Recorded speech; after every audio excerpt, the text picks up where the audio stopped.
Well, it's a new year, and a new year means a lot of us aim to do better in our lives, but how do you put your plans into action? Kel Landis III is the author of The Little Book of Do. Act on your passions and goals for a life of success and purpose. Kel joins us now, and I'm so glad you're here. I've started reading the book. Londa's already reading it. She was reading it during the break. Yeah, I'm inspired already, Kel.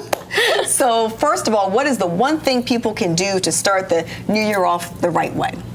Well, I would say start out with a plan, and really a New Year's resolution or a list of resolutions is just a to-do list for the year, and it's a plan or an intention to turn your wanna-dos and your one day I'm gonna-dos into part of your life. And so I just think every year there ought to be a real intentional plan about what you want to achieve in that year and stick to that plan. So what inspired you to write the book?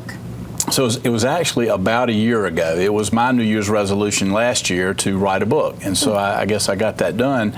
You did the do. But I wanted to share what I had learned in my 25 years in banking and 10 years in private equity and decades of community involvement in my community of North Carolina. And the one thing I had noticed was this ever-present trait or action of do always existed when things happened, and it happened with doers and people that made things happen. And so this book examines the word do and what it means. The verb do can be the most powerful word in our lives if we will live what it means. Okay, what are 3 things people don't currently do that they should?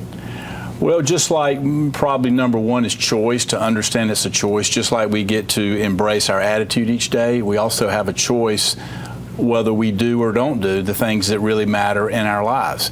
The other things I would say would be just to do it now, that time is flying by, and the average 45-year-old has 14,000 days to make something of his or her life. And so we just need to understand that. And then I would just say having the awareness of that we are in charge of our lives and that we can make a difference no matter how old we are or where we sit in our lives. What are some of the obstacles, because I feel like I face them a lot, but what are some of the obstacles that make it hard for us to do, and how can we overcome that? Well, there are many. I talk about 4 in the book. The first is fear, and fear may really pervade all of them. The other would be procrastination, putting things off. That's my problem. Analysis paralysis, where we tend to analyze things when we have enough information to act.